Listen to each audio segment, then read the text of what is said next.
Vous pensez connaître l'histoire de Paul, l'apôtre? Détrompez-vous. Avant d'écrire la moitié du Nouveau Testament, avant de devenir le plus grand missionnaire du christianisme, Paul était son pire ennemi. Chasseur acharné de chrétiens, il les traquait sans pitié. Puis un jour, une lumière aveuglante et une voix divine ont tout changé. Découvrez comment Dieu a transformé son plus grand adversaire en son champion. Abonnez-vous à Maison de la prière de foi, likez et plongez dans cette aventure incroyable. Imaginez une ville vibrante où l'Orient rencontre l'Occident, où les navires venant de toute la Méditerranée déchargent des marchandises exotiques et des idées nouvelles. Bienvenue à Tarse, une métropole bouillonnante de l'Empire romain, un carrefour où soldats romains croisent des marchands grecs et des familles juives.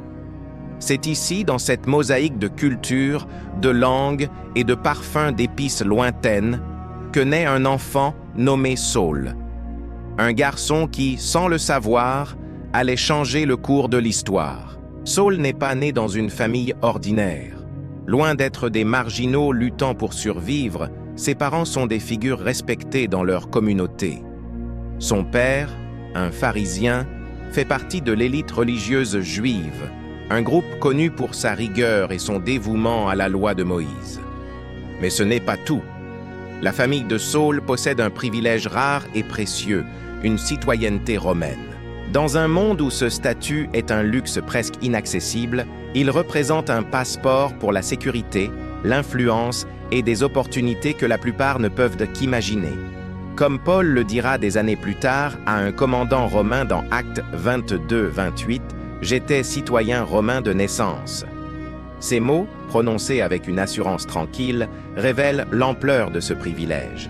Alors que le commandant se vante d'avoir payé une fortune pour obtenir le même statut, Saul, lui, l'a reçu dès sa naissance, un trésor qui le protégera maintes fois dans sa vie tumultueuse. Dans les rues animées de Tarse, le jeune Saul grandit dans un monde où 3 langues résonnent quotidiennement. L'hébreu, langue sacrée des prières et des discussions familiales, emplit sa maison.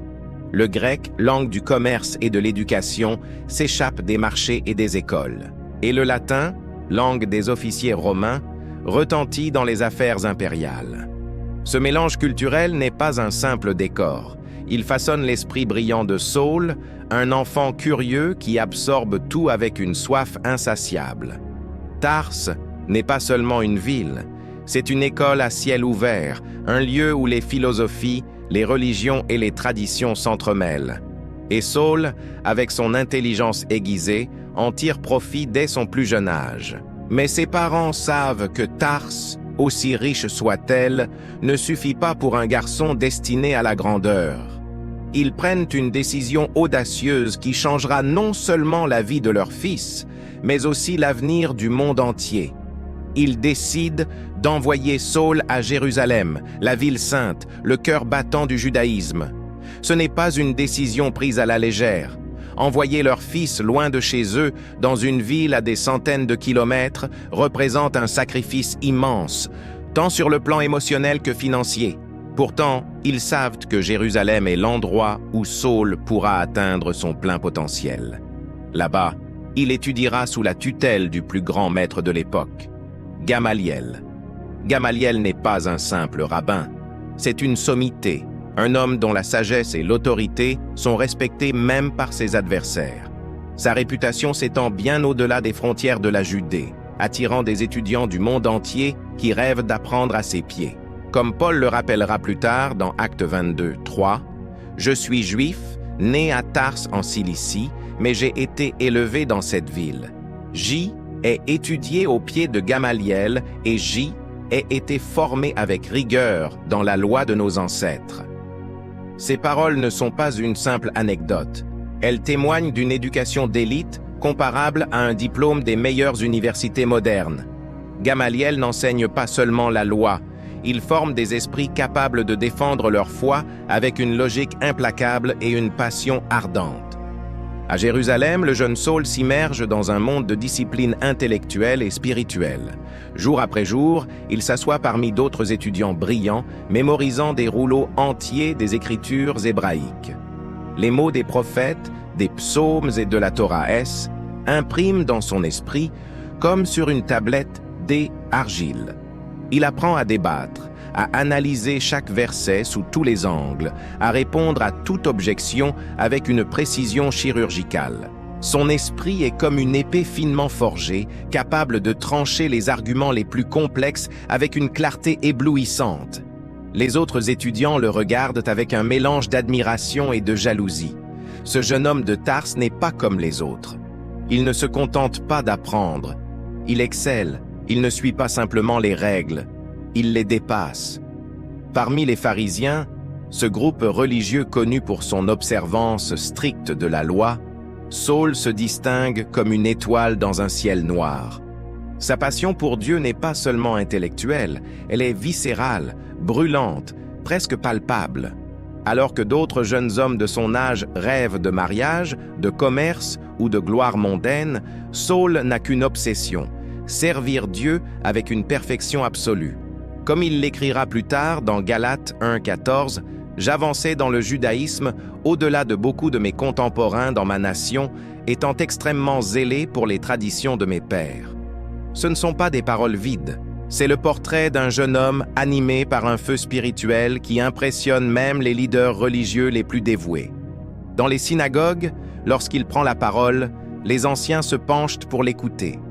Lorsqu'il débat, ses arguments sont si affûtés qu'il laisse ses adversaires sans voix. Lorsqu'il prie, sa ferveur est contagieuse. Les pharisiens commencent à murmurer entre eux, « Ce jeune homme mènera notre peuple un jour. Il a l'intelligence d'un érudit, le cœur d'un guerrier et la dévotion d'un saint. » Saul devient leur espoir, la preuve vivante que la foi ancienne peut produire des leaders brillants pour la nouvelle génération. Ils voient en lui tout ce qu'ils espèrent pour l'avenir du judaïsme. Un homme capable de défendre leurs traditions avec intelligence, passion et un zèle inégalé. Mais quelque chose commence à troubler la paix de Jérusalem. Des rumeurs circulent dans les rues, des murmures qui glacent le sang de Saul. Une secte étrange est apparue, des gens qui prétendent qu'un charpentier de Nazareth, un homme nommé Jésus, est non seulement vivant après sa mort, mais qu'il est le Messie promis. Pour Saul, cette idée est plus qu'absurde. Elle est dangereuse, blasphématoire. Le Messie, dans son esprit, doit être un roi glorieux, un conquérant qui chassera les Romains et établira un royaume éternel. Comment un homme crucifié, mort dans la honte, réservé aux pires criminels, pourrait-il être le Messie? Ces chrétiens, comme ils s'appellent, ne sont pas simplement dans l'erreur. Ils menacent tout ce que Saul chérit.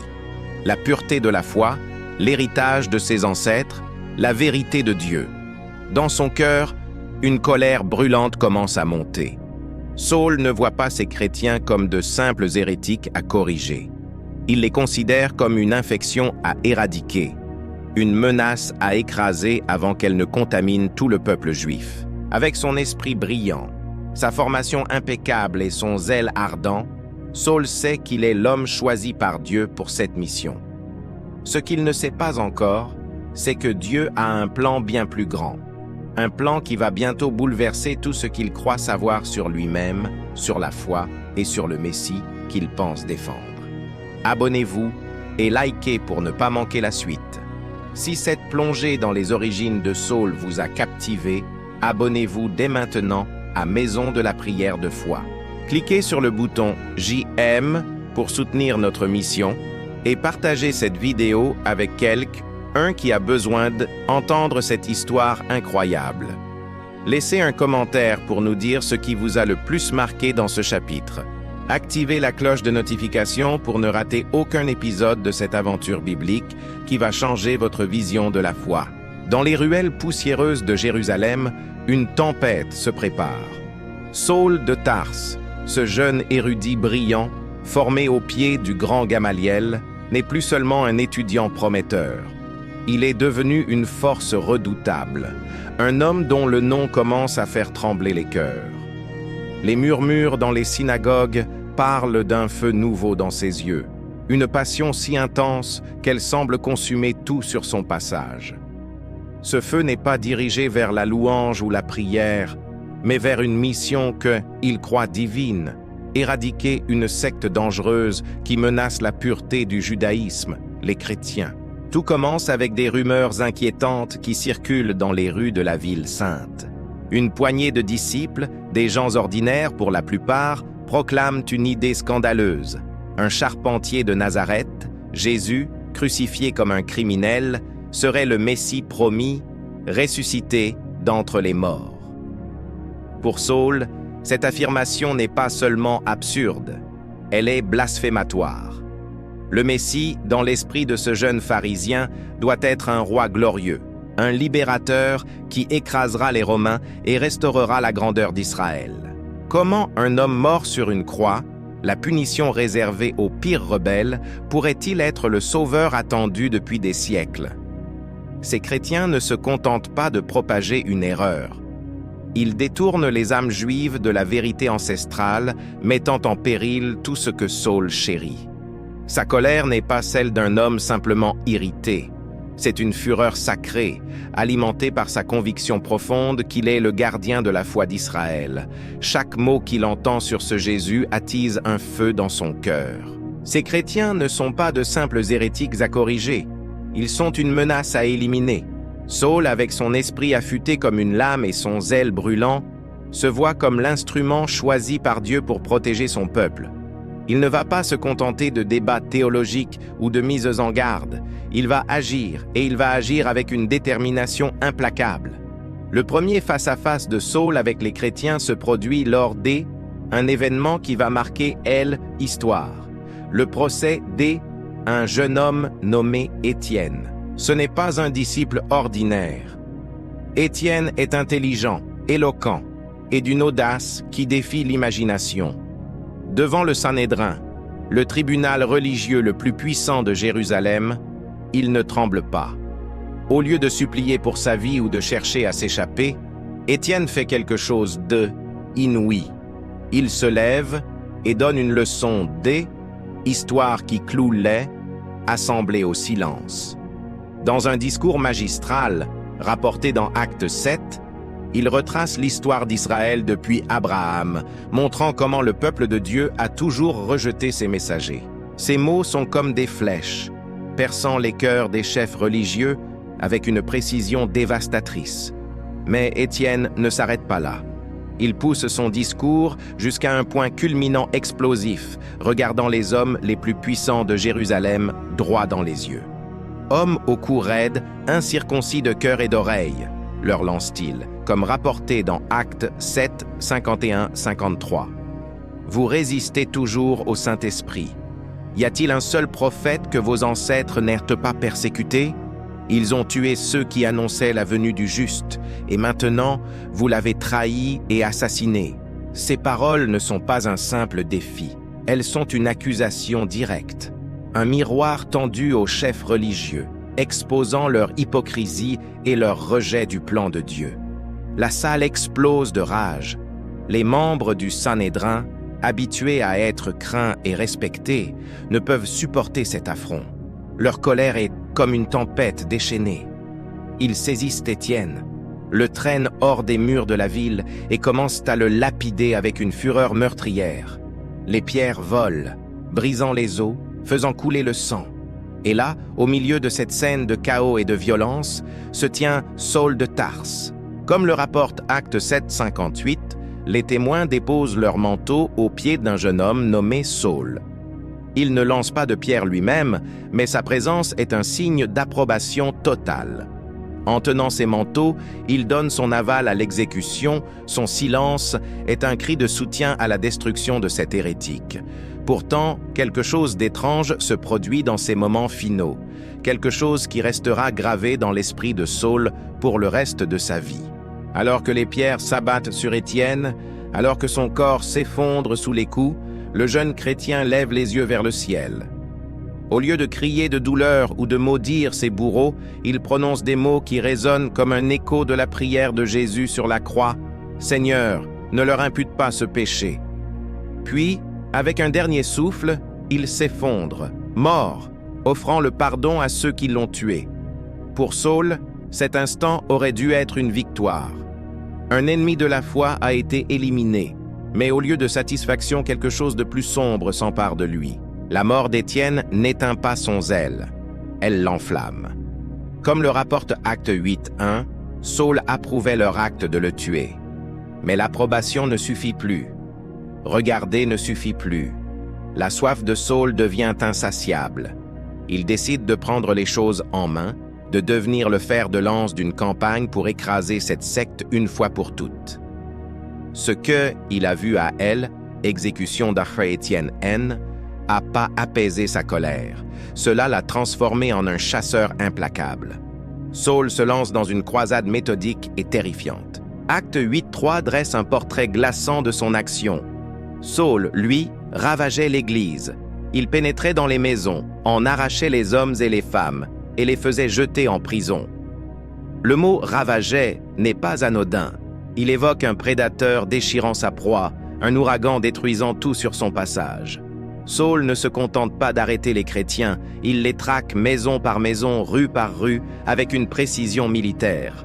Il s'est posé les bonnes questions, repéré les signes, débusqué les croyants, même ceux qui tentent de se cacher. Hommes, femmes, jeunes, vieux, riches, pauvres. Pour Saul, quiconque suit Jésus est un ennemi à abattre. Son nom devient synonyme de terreur dans les communautés chrétiennes de Jérusalem. Les mères font taire leurs enfants lorsqu'on prononce Saul de Tarse. Les familles se dispersent comme des oiseaux effrayés dès que l'on murmure qu'il approche de leur quartier. Les chrétiens vivent dans la peur constante, regardant par-dessus leur épaule, priant pour ne pas être les prochains sur sa liste. Mais Saul n'agit pas seul. Il est devenu l'architecte de la première persécution systématique contre l'Église, planifiant les raids, coordonnant les arrestations, donnant les ordres avec une efficacité effrayante. Sa réputation grandit, non seulement parmi les Juifs qui le considèrent comme un héros, mais aussi parmi les chrétiens qui le craignent comme un fléau. Pourtant, Jérusalem devient trop petite pour l'ambition de Saul. Les chrétiens, loin de se taire, s'échappent vers d'autres villes, emportant leur message avec eux. Comme des graines portées par le vent, ils s'enracinent ailleurs, propageant leur foi dans des lieux comme Damas, une grande ville à 150 miles au nord. Les rapports indiquent que cette communauté chrétienne grandit, devenant plus audacieuse chaque jour. Pour Saul, c'est intolérable. Si cette infection se répand au-delà de Jérusalem, elle risque de devenir incontrôlable. Il sait ce qu'il doit faire. Mais pour agir à Damas, il a besoin d'une autorité officielle. Sans hésiter, il se rend chez le grand prêtre, l'homme le plus puissant du judaïsme, avec une proposition claire et audacieuse. Comme le rapporte Acte 9:1-2, Saul, respirant encore la menace et le meurtre contre les disciples du Seigneur, alla trouver le grand prêtre et lui demanda des lettres pour les synagogues de Damas, afin que s'il trouvait là des gens de la voie, hommes ou femmes, il les amène enchaînés à Jérusalem. Ces mots, respirant la menace et le meurtre, révèlent l'état d'esprit de Saul. Ce n'est pas un homme motivé par la justice froide ou le devoir religieux. C'est un homme consumé par une rage obsessionnelle, une haine si intense qu'elle semble être l'air même qu'il respire. Le grand prêtre, impressionné par l'efficacité et la passion de Saul, lui remet les lettres demandées. Ces documents sont comme des mandats d'arrêt universels, donnant à Saul le pouvoir d'entrer dans n'importe quelle synagogue de l'Empire romain et d'exiger la coopération pour traquer les chrétiens. Avec ces lettres en main, Saul prépare son voyage vers Damas. Il rassemble un petit groupe d'hommes de confiance, vérifie son équipement et planifie chaque détail de la mission. Ce n'est pas sa première chasse. Il sait comment repérer les signes de la foi chrétienne, poser les questions qui brisent les résistances, obtenir des confessions. La route vers Damas, longue et poussiéreuse, s'étend devant lui. Mais son cœur brûle d'impatience. Il imagine déjà les arrestations, les chaînes, les chrétiens qu'il ramènera à Jérusalem pour y être jugés. Chaque pas qu'il fait sur ce chemin est un pas vers ce qu'il croit être la volonté de Dieu. Ce qu'il ignore, c'est que Dieu le regarde, comptant chaque pas, préparant une rencontre qui va bouleverser sa vie à jamais. Abonnez-vous et likez pour découvrir la suite. Si l'histoire de Saul, le persécuteur implacable, vous a donné des frissons, abonnez-vous dès maintenant à Maison de la prière de foi. Cliquez sur le bouton JM pour soutenir notre mission de partager des récits bibliques qui transforment les cœurs. Partagez cette vidéo avec quelqu'un qui a besoin de découvrir la puissance de cette histoire. Laissez un commentaire pour nous dire ce qui vous a le plus marqué dans ce chapitre. Activez la cloche de notification pour ne pas rater le prochain épisode, où tout va changer pour Saul. Le soleil brûle haut dans le ciel, martelant la route poussiéreuse qui mène à Damas. Saul de Tarse, le chasseur de chrétiens, marche avec une détermination inflexible. Ses lettres d'autorité, signées par le grand prêtre, sont soigneusement rangées dans son sac de voyage. Ces documents lui donnent un pouvoir quasi illimité. Arrêter tout homme ou femme qui ose professer la foi en Jésus, ce charpentier crucifié que Saul méprise. À ses côtés, un petit groupe d'hommes triés sur le volet suit son rythme rapide. Ils savent que leur chef ne plaisante pas. Chaque pas est un pas de plus vers la mission qu'ils croient divine, écraser cette secte chrétienne qui sème le trouble. Dans son esprit, tout est clair. Il est l'instrument de Dieu, le protecteur de la foi d'Israël, et rien ne l'arrêtera. Mais Dieu, lui, a un autre plan, un plan si audacieux qu'il va bouleverser non seulement la vie de Saul, mais l'histoire entière de l'humanité. La route vers Damas est longue, environ 150 miles depuis Jérusalem, un voyage de plusieurs jours sous un soleil impitoyable. Saul ne se plaint pas. Chaque kilomètre parcouru alimente son anticipation. Il imagine déjà les synagogues de Damas, les chrétiens qu'il débusquera, les chaînes qu'il fera cliqueter autour de leurs poignets. Il a fait cela auparavant. Traquer, interroger, arrêter. C'est presque une routine maintenant. Il connaît les signes révélateurs de la foi chrétienne, les mots qu'ils utilisent, les regards qu'ils échangent. Rien ne lui échappe. Son esprit affûté est comme un piège prêt à se refermer. Mais alors que le groupe approche de Damas, quelque chose d'impossible se produit. Quelque chose qui défie toute logique et toute attente. Vers midi, alors que le soleil est à son zénith, une lumière éclate soudain autour d'eux. Ce n'est pas une lumière ordinaire, pas un reflet ou un effet d'optique. C'est une explosion de clarté si intense qu'elle fait pâlir le soleil lui-même. Comme le rapporte Actes 9, 3, 4, comme il était en chemin et approchait de Damas, tout à coup, une lumière venant du ciel brilla autour de lui. Il tomba à terre et entendit une voix qui lui disait « Saul, Saul, pourquoi me persécutes-tu » Cette lumière haine est pas douce comme elle, aube ou apaisante comme un coucher de soleil. C'est une brillance surnaturelle, une radiance divine qui semble surgir de partout à la fois, engloutissant Saul et ses compagnons. Plus tard, Paul racontera cette scène à un roi, dans Actes 26, 13, décrivant une lumière du ciel, plus éclatante que le soleil, qui brilla autour de moi et de ceux qui m'accompagnaient. Imaginez cela, une lumière si puissante qu'elle éclipse le soleil de midi, projetant Saul et ses hommes au sol, face contre terre. Ces hommes ne sont pas des faibles, ce sont des voyageurs aguerris, des durs habitués aux rigueurs du désert. Mais cette lumière n'est pas naturelle, elle les submerge, les terrasse, les laisse sans défense. Ce n'est pas une hallucination personnelle de Saul. Tous ceux qui l'accompagnent la voient, la ressentent, tombent sous son pouvoir. Dans cet instant, tout ce que Saul pensait savoir sur le monde s'effondre. Il est face à une puissance plus grande que tout ce qu'il a jamais imaginé. Une force qui ne vient pas de la terre, mais du trône même de Dieu. Allongé dans la poussière, les yeux brûlés par cette lumière aveuglante, Saul entend une voix. Elle parle en hébreu, sa langue natale, avec une autorité qui semble faire trembler l'air autour de lui. « Saul, Saul, pourquoi me persécutes-tu » Les mots le frappent comme un coup physique. Persécuter qui? Saul pensait qu'il servait Dieu. qu'il défendait la foi contre des hérétiques dangereux. Confus, terrifié, il balbutie une question. « Qui es-tu, Seigneur ?» La réponse qui suit détruit son monde en une seule phrase, comme le rapporte Acte 9:5. « Je suis Jésus que tu persécutes. » Jésus. Ce nom que Saul haïssait plus que tout autre. Le charpentier de Nazareth, mort sur une croix romaine, celui dont les disciples propageaient des mensonges. Mais ce Jésus n'est pas mort. Il est vivant, parlant depuis le ciel, entouré d'une lumière plus brillante que le soleil. Et pire encore, Saul comprend soudain une vérité dévastatrice. Chaque fois qu'il a arrêté un chrétien, chaque fois qu'il a jeté un croyant en prison, chaque fois qu'il a approuvé leur exécution, c'est Jésus lui-même qui l'attaquait.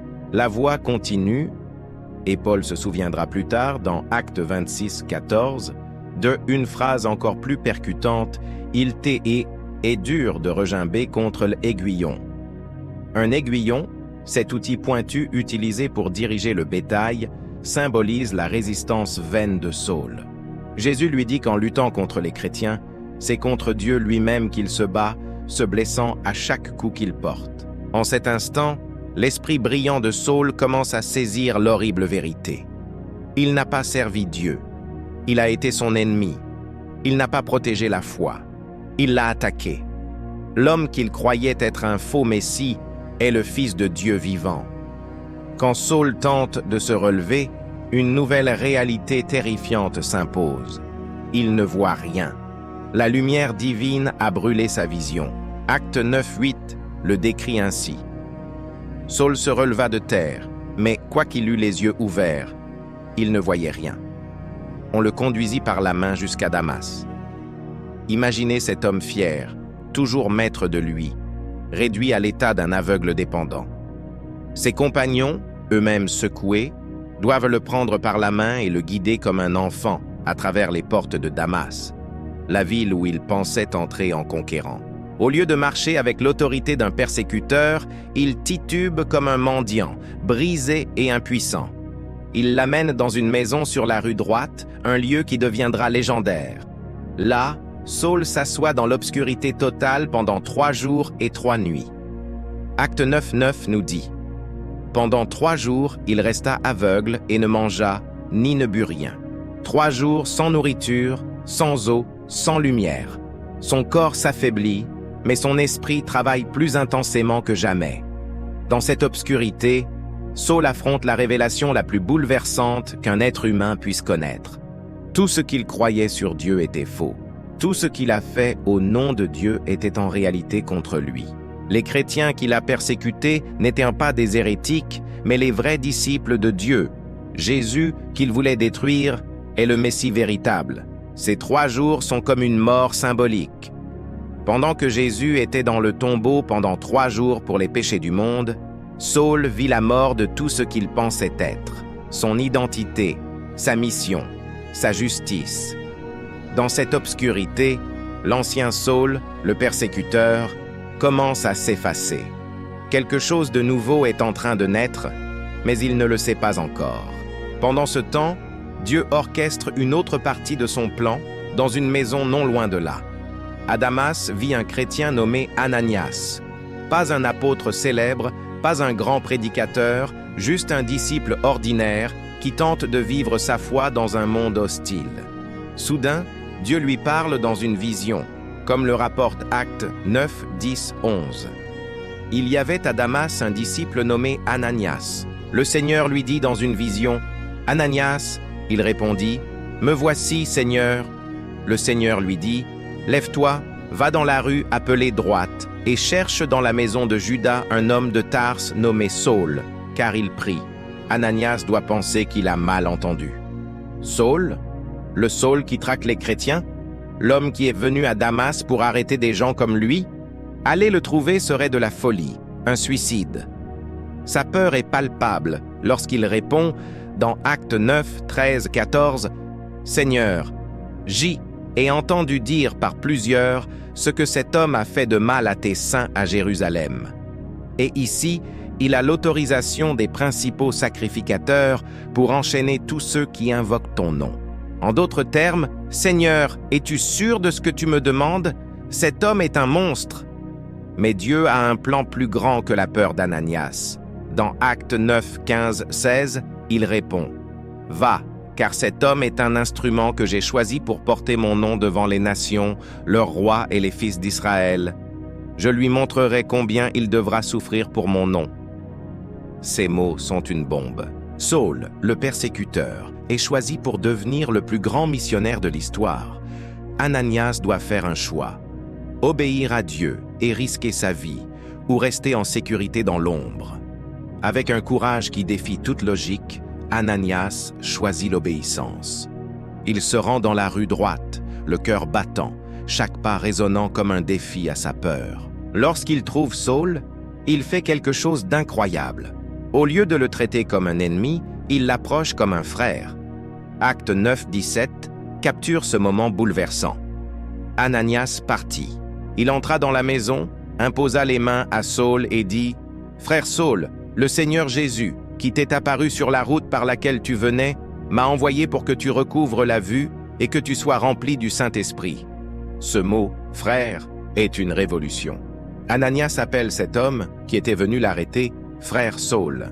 C'est plus que du pardon. C'est une acceptation totale, instantanée, comme si Saul faisait déjà partie de la famille de Dieu. Au moment où Ananias impose ses mains, un miracle se produit. Acte 9, 18 raconte « Aussitôt, il tomba de ses yeux comme des écailles, et il recouvra la vue. Il se leva et fut baptisé. » Ce n'est pas une guérison progressive, mais un acte surnaturel instantané. Les écailles qui tombent ne sont pas seulement physiques. Pour la première fois, Saul voit la vérité spirituelle. Jésus est le Messie. Les chrétiens avaient raison. Le plan de Dieu est plus grand et plus beau que tout ce qu'il avait imaginé. Son baptême, immédiatement après, est une déclaration publique. L'ennemi des chrétiens est mort. Saul est maintenant l'un d'eux, un membre de la famille qu'il voulait détruire. Ce moment sur le chemin de Damas n'est pas seulement une conversion. C'est une transformation totale, un renversement qui secoue les fondations du monde. Le chasseur est devenu la proie. Le destructeur est devenu un bâtisseur. L'ennemi de Jésus est devenu son serviteur. Mais ce n'est que le début. Ce qui suit va stupéfier Damas et changer l'histoire pour toujours. Abonnez-vous et likez pour découvrir la suite. Si cette rencontre divine sur le chemin de Damas vous a bouleversé, abonnez-vous dès maintenant à Maison de la prière de foi. Cliquez sur le bouton JM pour soutenir notre mission de partager des récits bibliques qui transforment les vies. Partagez cette vidéo avec quelqu'un qui a besoin de savoir que personne est hors de portée de la grâce de Dieu. Laissez un commentaire pour nous dire ce qui vous a le plus marqué dans ce chapitre. Activez la cloche de notification pour ne pas rater le prochain épisode de cette aventure incroyable. À Damas, la poussière de la route S est à peine déposée après l'as éclat divin qui a terrassé Saul.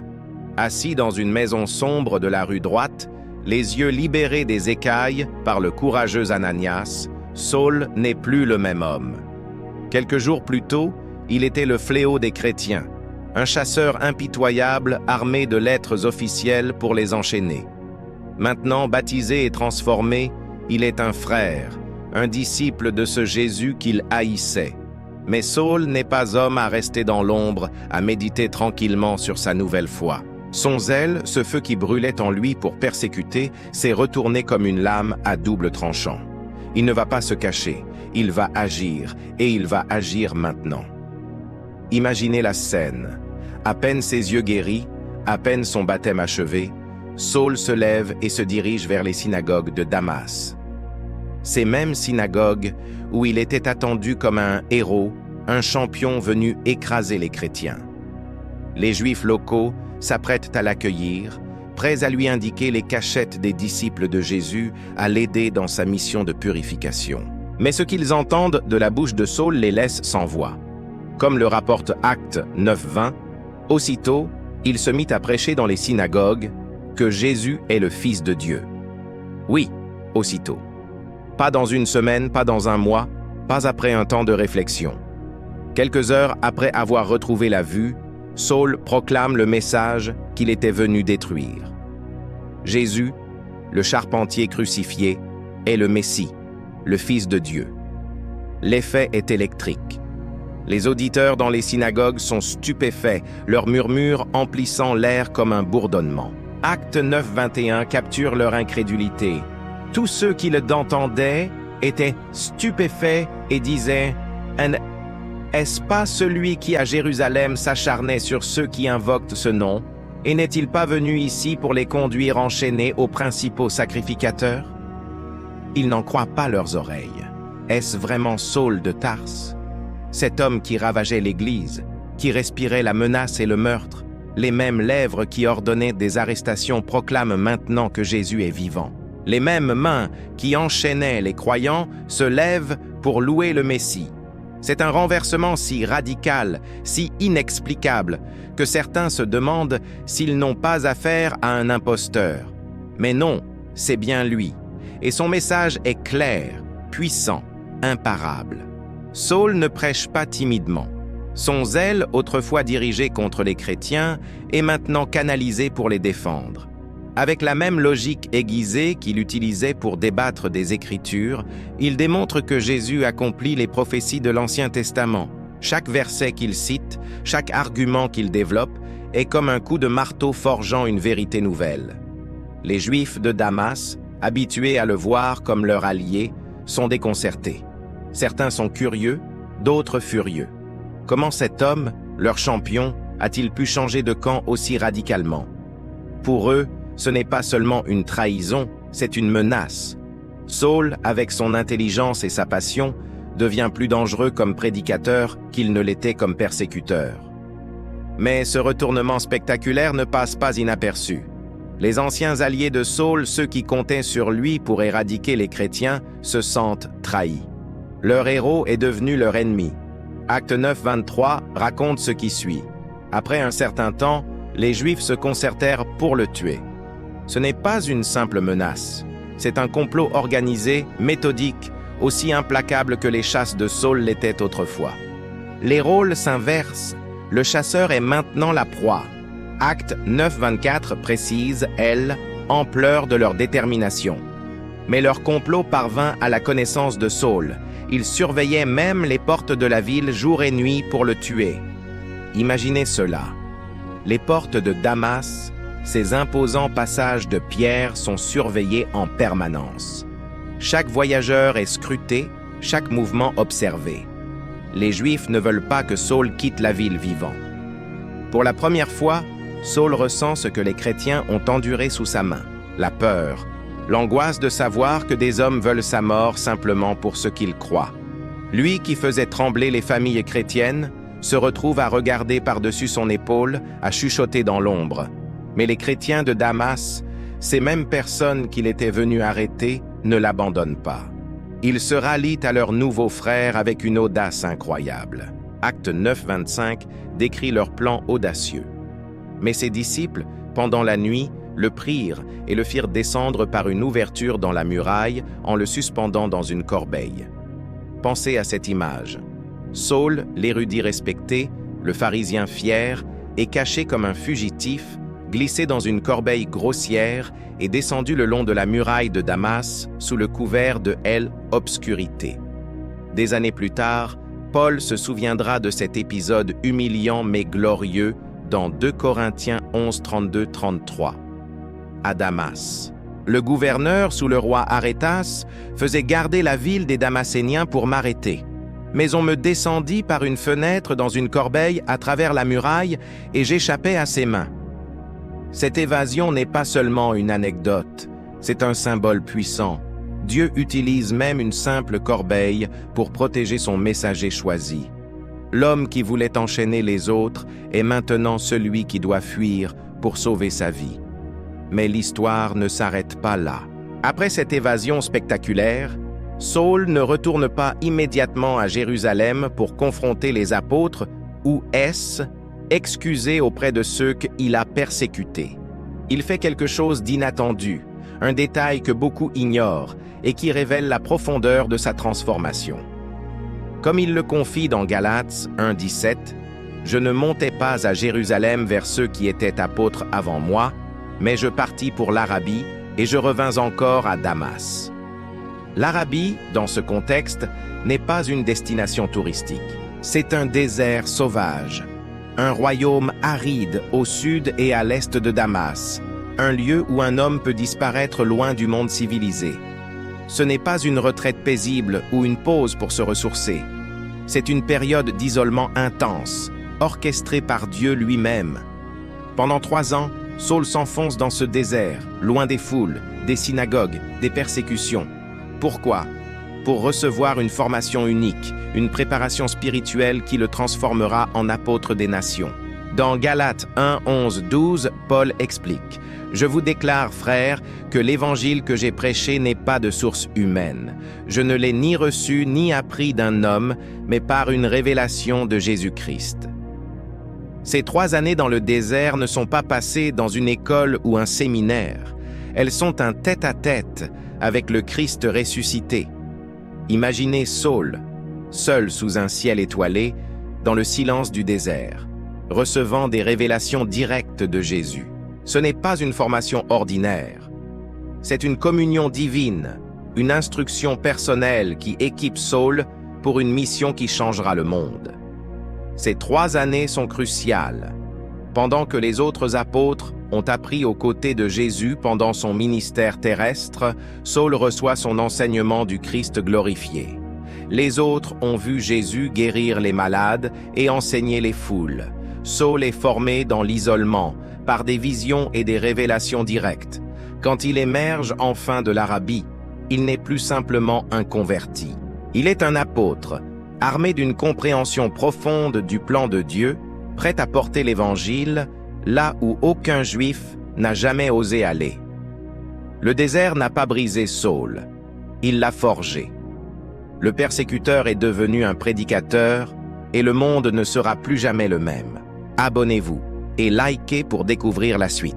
Si l'histoire de Saul, transformé de persécuteur en prédicateur, vous a captivé, abonnez-vous dès maintenant à Maison de la prière de foi. Cliquez sur le bouton JM pour soutenir notre mission de partager des récits bibliques qui bouleversent les cœurs. Partagez cette vidéo avec quelqu'un qui a besoin de voir que Dieu peut transformer n'importe qui. Laissez un commentaire pour nous dire ce qui vous a le plus marqué dans ce chapitre. Activez la cloche de notification pour ne pas rater le prochain épisode de cette aventure extraordinaire. Après 3 années d'isolement dans le désert d'Arabie, Saul de Tarse, désormais appelé Paul, émerge transformé. Ce n'est plus le persécuteur enragé, ni même le jeune prédicateur audacieux qui a secoué Damas. Il est maintenant un apôtre, formé directement par le Christ ressuscité, armé d'une vision divine qui dépasse tout ce que le monde a jamais vu. Son cœur bat pour une mission révolutionnaire. Porter l'évangile de Jésus non seulement aux Juifs, mais aux nations entières, Romains, Grecs, barbares, esclaves, rois, tous sans exception. Ce que Paul s'apprête à accomplir va redessiner la carte spirituelle du monde, et il ne le fera pas au hasard. Avec l'esprit d'un général planifiant une campagne, Paul se lance dans une aventure qui fera de lui le plus grand missionnaire de l'histoire. Paul ne se contente pas de rêver grand. Il agit avec une précision stratégique. Il comprend que l'Empire romain, avec ses routes pavées, ses ports animés et ses réseaux commerciaux, est un terrain fertile pour propager l'Évangile. Mais il ne va pas prêcher dans des villages isolés ou des coins perdus. Non, Paul vise les grandes villes, les centres névralgiques où le commerce, la culture et les idées convergent. Son plan est simple mais génial. Établir des églises solides dans ces carrefours stratégiques. Et l'Évangile se répandra comme une vague à travers les routes commerciales, les navires marchands et les récits des voyageurs. C'est une vision qui regarde non pas des années, mais des générations en avant. Son premier grand voyage missionnaire, relaté dans Actes 13, commence à Antioche, une métropole cosmopolite où l'Église chrétienne est en pleine croissance.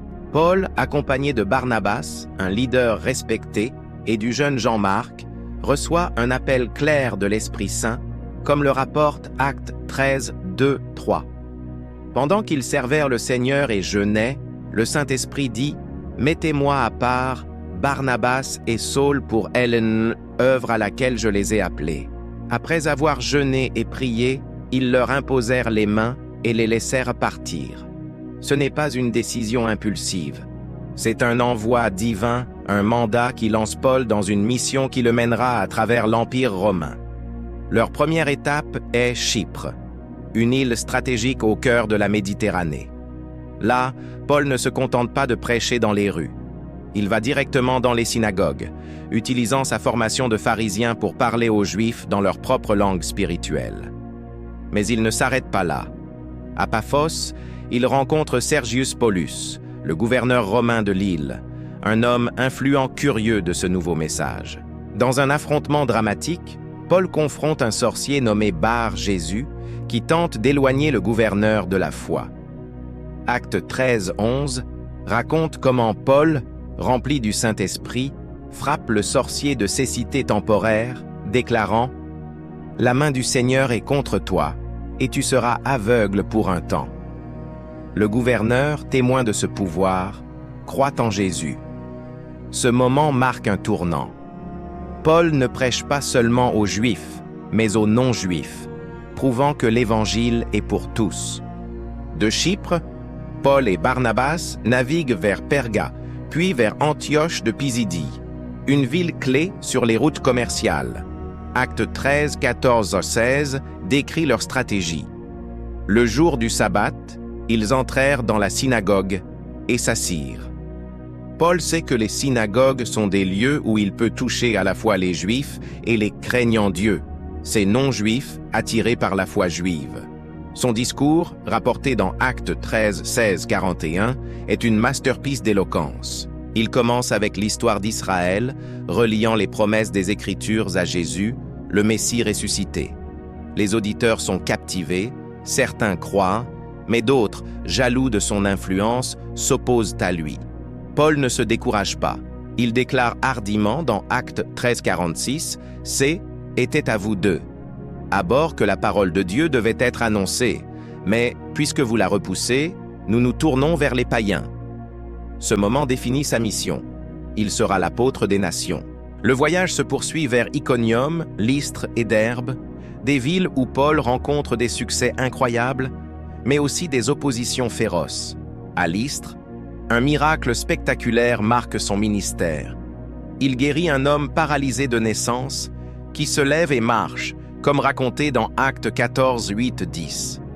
La foule, stupéfaite, pense que Paul et Barnabas sont des dieux déguisés, Hermès et Zeus. Mais au lieu d'accepter les honneurs, Paul redirige leur adoration vers le vrai Dieu. Cette humilité ne le protège pas de la colère des foules. Des opposants, manipulés par des Juifs hostiles, le lapident jusqu'à ce qu'ils le croient de mort, le traînant hors de la ville comme un déchet. Acte 14, 19. Pourtant, Paul se relève, retourne dans la ville et continue à prêcher. Ce n'est pas de l'entêtement, c'est une foi indomptable. Chaque ville où Paul passe devient un phare pour l'Évangile. Il ne se contente pas de prêcher et de partir. Il organise des églises, nomme des anciens pour les diriger et établit des communautés capables de grandir sans sa présence constante.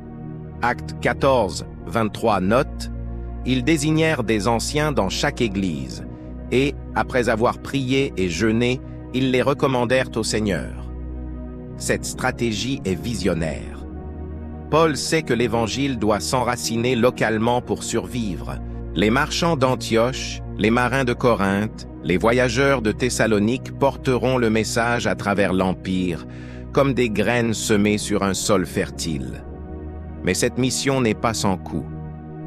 Paul affronte des dangers constants, foule hostile, autorité romaine méfiante et même des divisions parmi les chrétiens. À Jérusalem, certains insistent pour que les non-juifs convertis adoptent la loi juive. Paul, avec sa vision d'un évangile universel, s'oppose farouchement à cette idée. Lors du concile de Jérusalem, rapporté dans Acte 15, il défend sa mission. L'Évangile est pour tous, sans barrière culturelle. Sa victoire dans ce débat change l'Église pour toujours, ouvrant la porte aux nations. Paul n'est pas un missionnaire errant sans plan. Il choisit ses destinations avec soin. Éphèse, la capitale commerciale de l'Asie mineure, Thessalonique, sur la route principale de la Grèce, Corinthe, un centre économique majeur. Chaque église qu'il plante est comme une lumière allumée dans l'obscurité, rayonnant à travers l'Empire. Comme il l'écrira plus tard dans Éphésiens 2,14, Christ a fait des deux peuples un seul, en abattant le mur de séparation. Cette vision d'une famille humaine unie par la foi, sans distinction de race ou de culture, est révolutionnaire.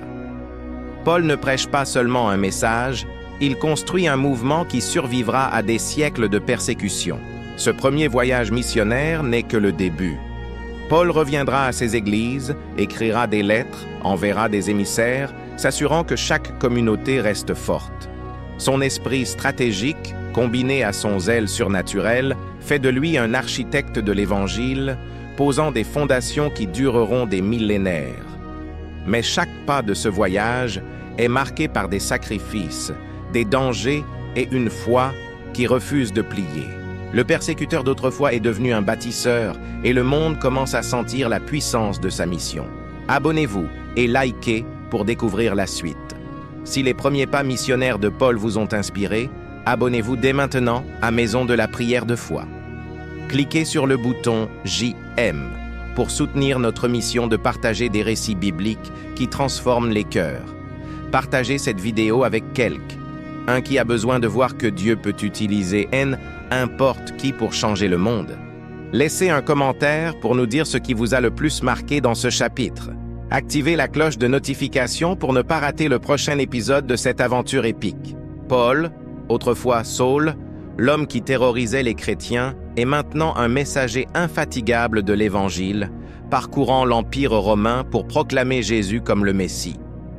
Ces voyages missionnaires ont allumé des flammes de foi dans des villes comme Antioche, Corinthe et Éphèse, mais chaque lumière qu'il allume attire l'ombre de la persécution. Si quelqu'un pensait que suivre Jésus signifiait une vie de confort, Paul est la preuve vivante du contraire. Son ministère est une odyssée de souffrances, un catalogue d'épreuves qui aurait brisé la plupart des hommes. Pourtant, à travers chaque coup, chaque chaîne, chaque tempête, Paul transforme la douleur en témoignage, prouvant que la mission de Dieu vaut tous les sacrifices. Dès le début, Paul sait que sa vocation ne sera pas facile. Lors de sa conversion sur le chemin de Damas, Jésus lui-même l'a averti, comme rapporté dans Actes 9,16, « Je lui montrerai combien il devra souffrir pour mon nom. » Ces mots ne sont pas une menace, mais une promesse divine. Paul n'est pas appelé à une vie de gloire terrestre, mais à une vie où chaque pas est un acte de foi, chaque prédication un défi à la mort. Et ces souffrances commencent presque immédiatement après qu'il commence à prêcher. À Damas, il a déjà échappé à un complot d'assassinat, descendu dans une corbeille le long de la muraille. Mais ce n'était qu'un avant-goût de ce qui l'attend. Paul donne un aperçu saisissant de ses épreuves dans 2 Corinthiens 11, 23-27, une liste qui glace le sang par son intensité. « J'ai travaillé bien plus, j'ai été emprisonné plus souvent, fouetté plus sévèrement, exposé à la mort maintes fois. 5 fois, j'ai reçu des Juifs les 39 coups de fouet. 3 fois, j'ai été battu de verge. 1 fois, j'ai été lapidé. 3 fois, j'ai fait naufrage. J'ai passé 1 jour et 1 nuit dans la mer. J'ai été constamment en voyage en danger, sur les rivières en danger, face aux brigands en danger de la part de mes compatriotes, en danger de la part des païens, en danger dans les villes, en danger dans les campagnes, en danger sur la mer, en danger parmi de faux frères. J'ai connu le travail et la peine, les nuits sans sommeil, la faim et la soif, souvent sans manger, le froid et la nudité. Ces mots ne sont pas une plainte. Ils sont un témoignage de sa fidélité à la mission que Dieu lui a confiée. Prenons un moment pour comprendre ce que cette liste signifie. 5 fois, Paul est soumis à la punition juive des 39 coups de fouet. Cette pratique, appelée 40-1, est une flagellation brutale où des lanières de cuir déchirent la peau, laissant le dos en lambeaux. Chaque séance est une torture qui laisse des cicatrices permanentes et Paul l'a enduré 5 fois. 3 fois, il est battu avec des verges romaines, des bâtons en bois qui brisent les os et causent des douleurs insupportables. À Lystre, comme rapporté dans Actes 14 et 19, une foule enragée le lapide, jetant des pierres jusqu'à ce qu'il le croie mort, puis traîne son corps hors de la ville comme un déchet. Miraculeusement, Paul se relève et retourne prêcher dans la même ville, défiant toute logique humaine. Les dangers ne viennent pas seulement des foules ou des autorités. La nature elle-même semble conspirer contre lui. 3 naufrages, dont un où il passe une nuit et un jour à dériver dans la mer, accroché à des débris, luttant contre les vagues et le froid. Les routes qu'il parcourt sont infestées de brigands, les rivières qu'il traverse sont traîtresses et les villes qu'il visite sont souvent hostiles. À chaque instant, il risque sa vie, que ce soit par des Juifs qui le considèrent comme un traître des païens qui rejettent son message, ou même des faux frères, des chrétiens qui, opposent à lui par jalousie ou désaccord théologique. Mais les souffrances physiques ne sont qu'une partie de l'histoire. Paul porte aussi un fardeau émotionnel écrasant. Dans 2 Corinthiens 11-28, il ajoute « Outre tout cela, je porte chaque jour le poids de ma sollicitude pour toutes les églises. Chaque communauté qu'il a fondée est comme un enfant dont il se soucie constamment. Il s'inquiète de leur division, de leur lutte, de leur persévérance face à la persécution. Quand une église vacille, Paul ressent la douleur comme si c'était la sienne. Des lettres arrivent, portant des nouvelles de conflits, de faux enseignants ou de chrétiens qui abandonnent la foi. Chaque problème exige son attention, sa sagesse, sa prière. Ce n'est pas seulement un missionnaire, c'est un père spirituel qui ne dort jamais.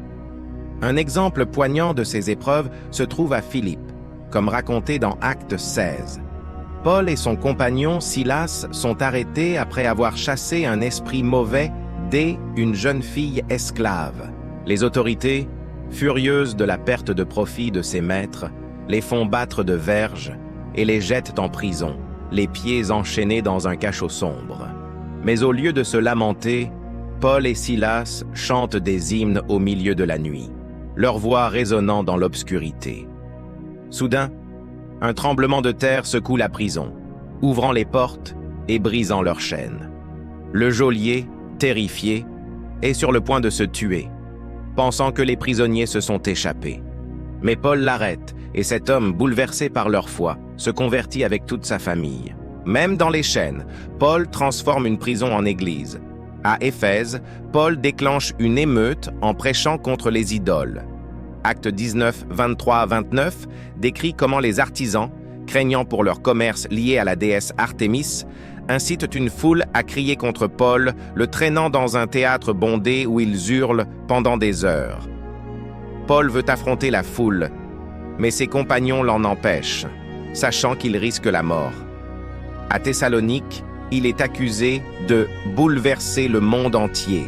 Acte 17, 6, une accusation qui, bien que malveillante, reflète la puissance de son impact. Partout où il va, Paul dérange, défie et transforme. Pourtant, Paul ne voit pas ses souffrances comme un fardeau à fuir. Pour lui, elles sont la preuve qu'il suit véritablement Jésus, qui a lui-même souffert pour le salut du monde. Dans Philippiens 3:10, il écrit « Je veux connaître Christ, la puissance de sa résurrection et la communion de ses souffrances, en devenant conforme à lui dans sa mort. » Ces mots révèlent un cœur qui embrasse la douleur comme un privilège, un moyen de s'unir plus profondément à son Sauveur. Quand il est battu, il se réjouit de porter les marques de Christ. Quand il est emprisonné, il voit une opportunité de prêcher aux geôliers. Quand il est rejeté, il continue d'aimer. Cette résilience n'est pas humaine, elle est surnaturelle. Paul sait que sa force vient de Dieu. Dans 2 Corinthiens 12, 9, 10, il partage une révélation profonde. Il m'a dit, Ma grâce te suffit, car ma puissance s'accomplit dans la faiblesse.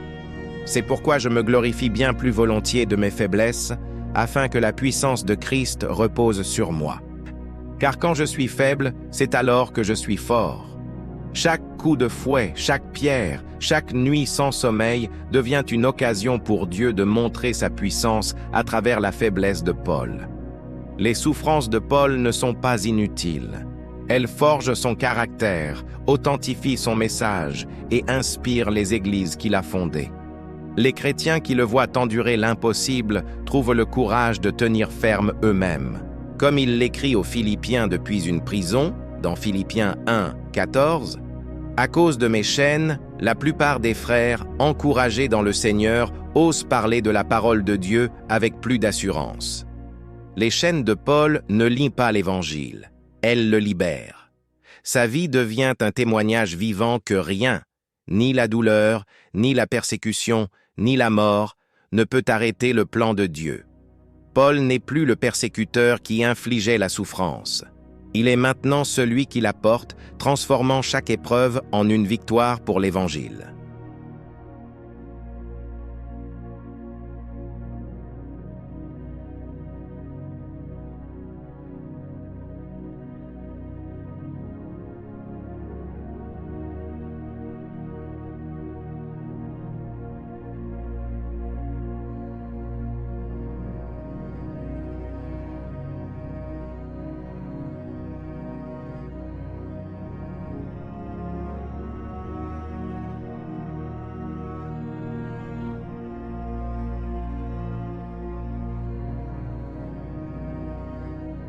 Partagez cette vidéo avec quelqu'un qui a besoin de voir que la foi peut triompher de toutes les épreuves.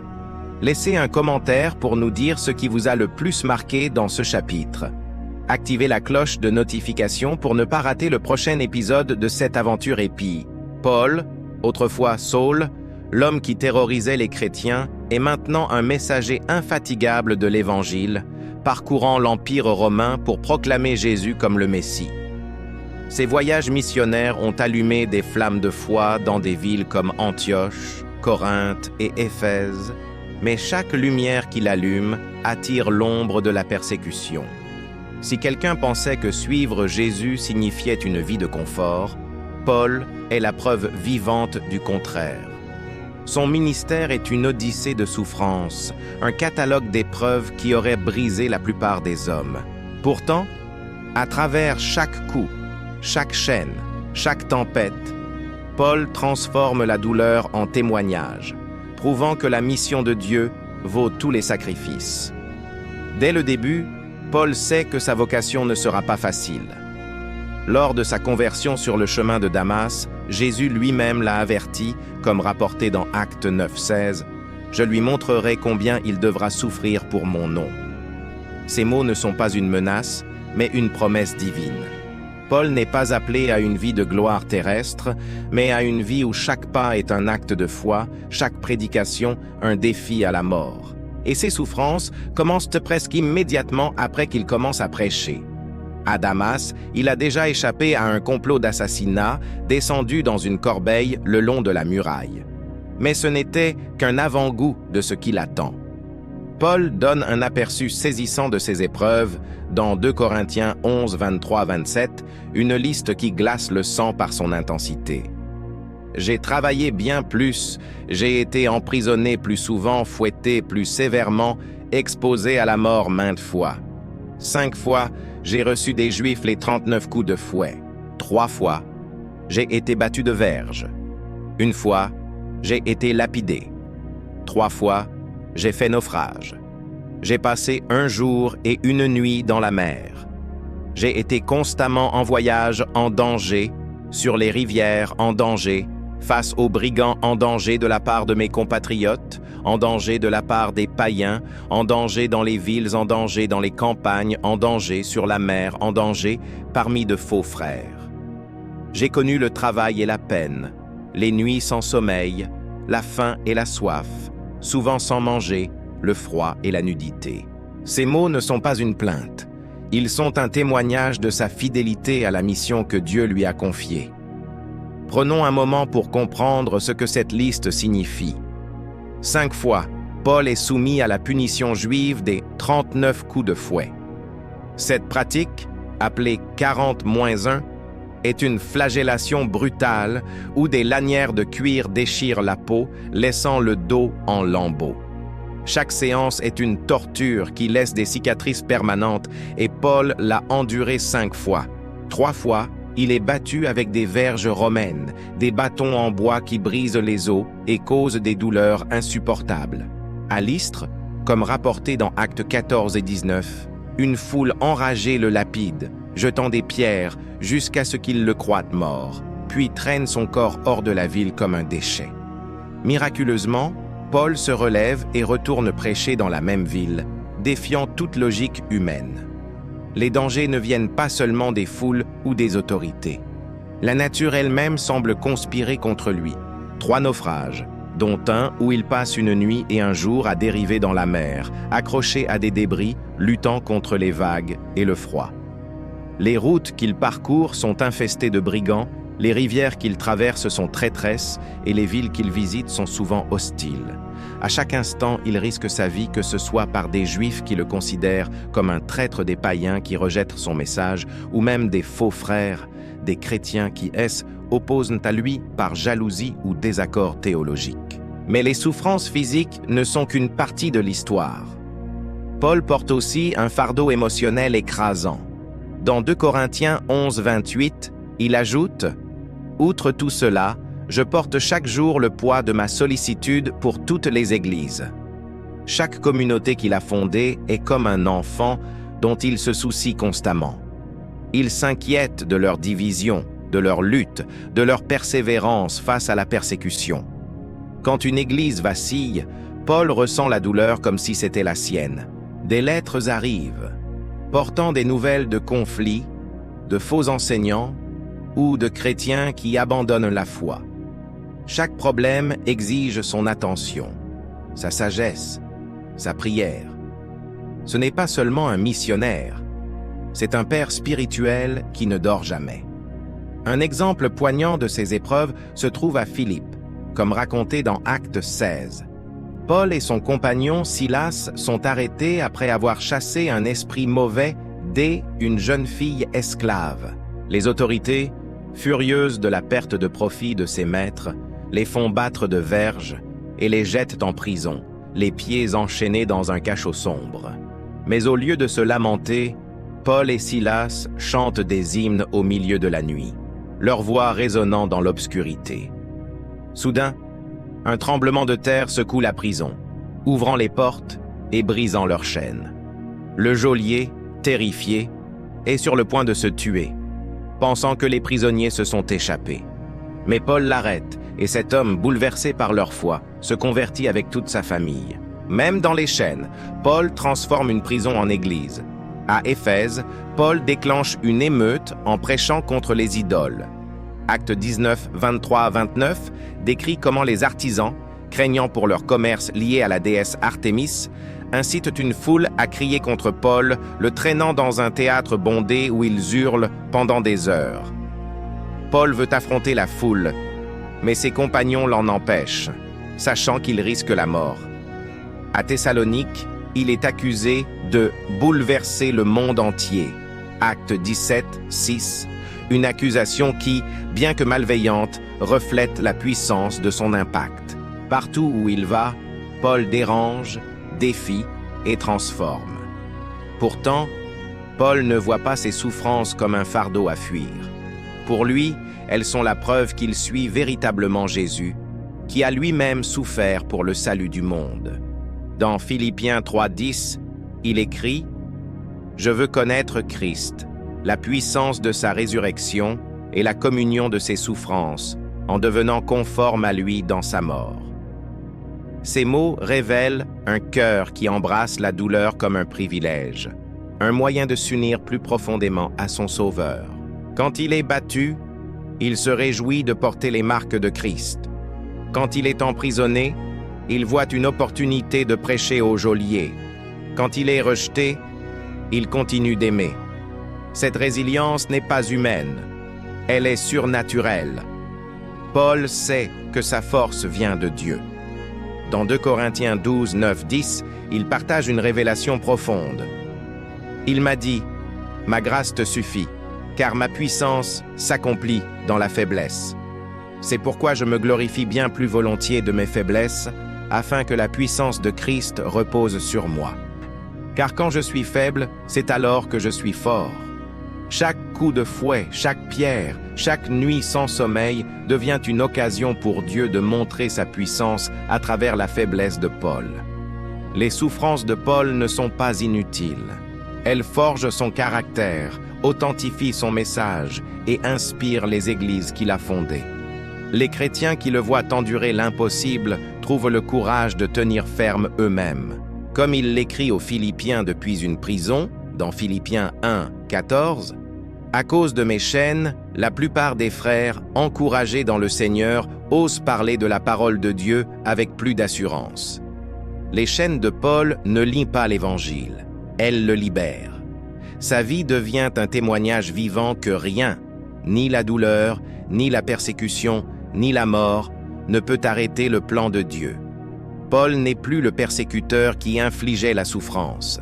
Il est maintenant celui qui la porte, transformant chaque épreuve en une victoire pour l'Évangile.